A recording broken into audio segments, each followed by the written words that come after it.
You'd be surprised at just how many Floridians that have access to the ocean still don't even know that we have a reef, even, let alone have even been into the ocean. And so that's one of the reasons why we use art, because it's a way to make different things relatable, and it's a way to tell stories that can connect people. And the way that I see it, we submerge some underwater sculptures, but that's not the core of what we do. We focus on building structures that mimic nature and support scaling restoration. But, for every art piece, we do 10 habitat reefs. But the importance of the art is to really bridge that connection. And for example, I may tell someone we have the most gorgeous coral reef in the world, but they still might not go in the water and see it.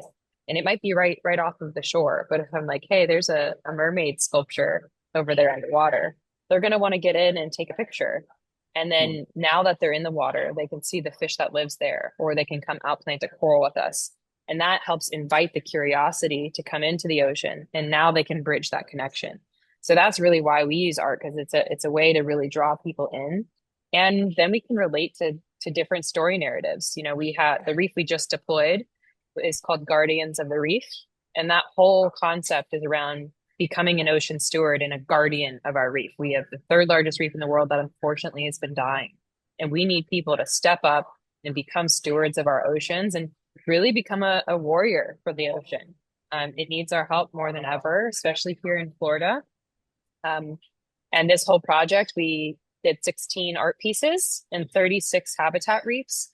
And the art is all themed around guardians. So we have Poseidon and Aphrodite as the Greek god and goddess protectors of the ocean. We have some mermaids, of course, which symbolize that half human connection to the ocean, the magic and curiosity that we can hold for the ocean.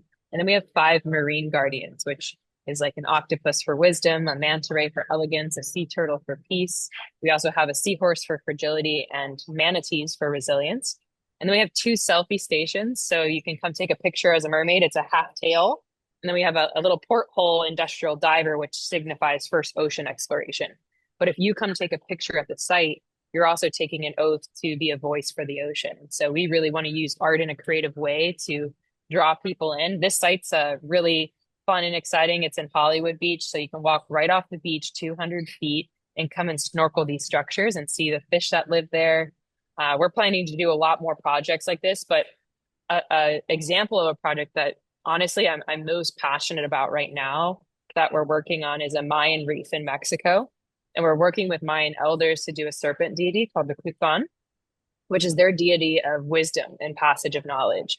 So we're getting to make a breakwater reef that will protect the shoreline from erosion, become a coral nursery, but it's also shaped as this serpent that is significant in Mayan culture. So now people who come and dive it, they're not only getting to see incredible art and marine life and be part of restoration, but they can actually experience history that educates around tying in Mayan culture of that region.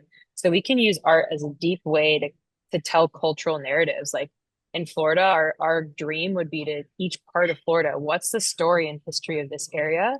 And how can we tell that story and connect people to the history of the region that they're visiting? I think really any indigenous culture is so beautiful in the sense they were really the best stewards of the land and sea.